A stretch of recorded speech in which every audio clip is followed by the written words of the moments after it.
I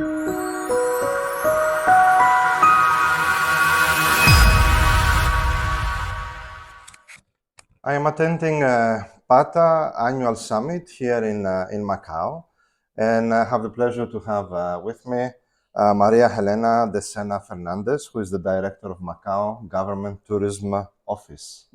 Thank you for being with us. Thanks, Theodore, and very glad to be able to talk to you today and talk a little bit about Macau. And obviously, having the PATA event here is also a very happy thing to do because we've missed PATA for quite some years already, and obviously we've missed the world for 3 years during the pandemic. So getting back to tourism, doing really interesting thing is very good. You have hosted several PATA events in the We past. had obviously we had two times the conference.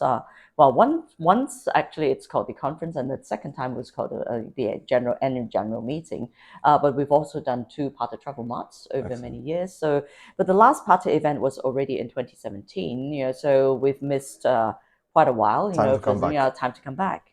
Excellent. So Macau is a well-known globally as a top gambling destination for good or for bad. Right. So what is the current situation in tourism for Macau?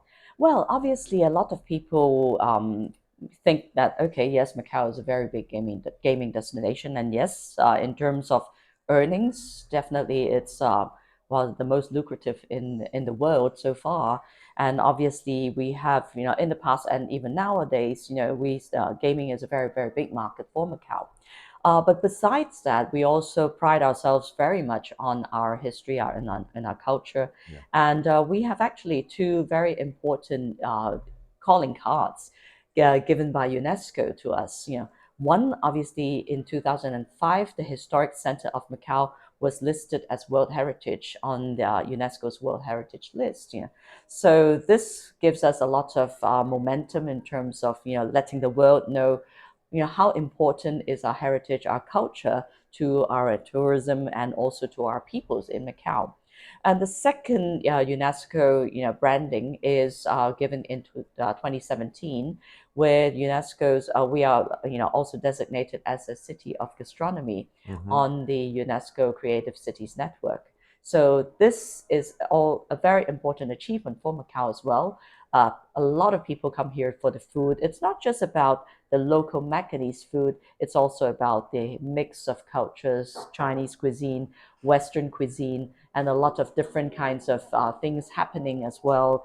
Utilizing food as a very important part of our I would say the product mix for Macau in terms of tourism. So yes, we will continue to not only develop Michelin star restaurants, but also we value very much the local cuisine. Even food, food stalls, the normal little eateries, on different parts of the town. So yeah, I think all in all, we're not just developing ourselves in terms of what used to be the more prominent ones, but yes, we want everybody to know a little bit more about the other dimensions of Macau. So you have many things to communicate to the world. Yes. So what will be the future plans for MGTO regarding tourism development? Well, we have reopened to international travel only last year, so a lot of catch up is important. Sure. We need to go back and let the world know that we are open, we are back in business.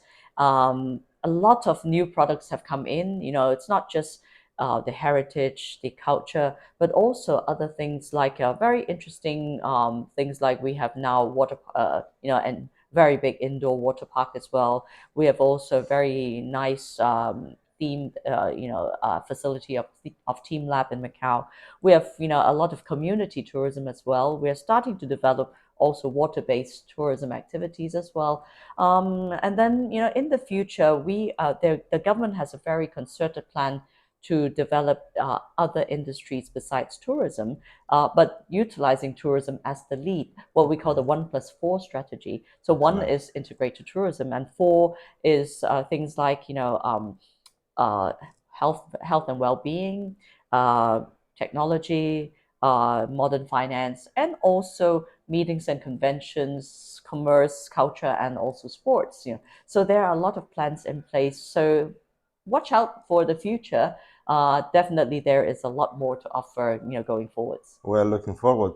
Can you share with us some data? How many tourists you received until today?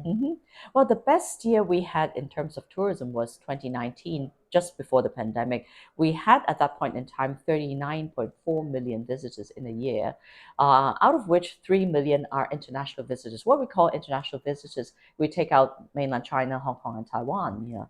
So that was the picture before the pandemic. Last year, the first year where we reopened after the pandemic, we had 28 million visitors in total, which is around 70% of what we used to have pre-pandemic. And we had about 1.45 million international visitors. So just about half of what we used to have, before the pandemic. This year, things are getting better. So we are probably up to about 80% of what we used to have up to April. And then for international visitors, we are also aiming to achieve beyond 2 million this year. And overall visitors, we hope that we can go beyond 33 million by the end of this year. So a lot of work, still ahead of us. We are engaging very. Last year was a year of reopening, so we spent a lot of time consolidating the Greater China markets. This year, we are spending a lot more time going to international markets. Like which markets you focusing Well, on? of course, Northeast Asia and Southeast Asia are the first tier markets that we're looking at for this year. We've just finished our roadshow in Tokyo, as well as in Singapore, as well as in Jakarta. Coming up next would be Seoul, Korea, would be Thailand, Bangkok and Thailand, as well as Kuala Lumpur, Malaysia. So very, very much within the Northeast and the Southeast Asian markets still. But then, we are also restarting a lot of other activities also. We were in Pata Travel Mart in India last year, and we are already back in ATM in Dubai.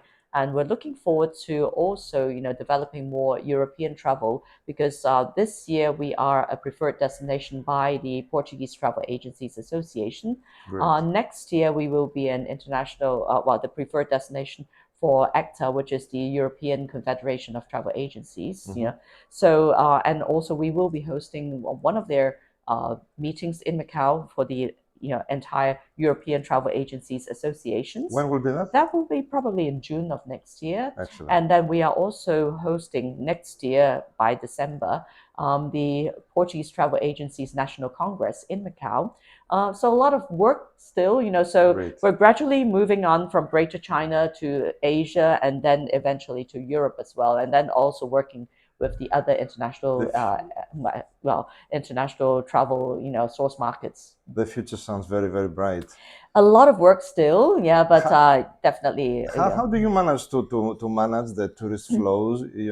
It's a destination of 700,000 inhabitants, if I'm not wrong, and you receive so big number of tourists. Yeah, we have about probably 680,000 people. Normal residents in Macau, including our imported labor. Well, it's a tourist city, so we also leverage technology. We are now testing out AI, and we've also added a lot of VR and AR to our, tourism products as well. Trying to do our promotions through a lot of social media and utilizing a lot of, the new platforms as well. So there's a lot to learn. As we say, there are all, it's an evolving society. It is, the world is also evolving around us. So we need to be on alert as to what are the new trends, where is travel coming from, how are we going to deliver the messages better. So yes, a lot to learn.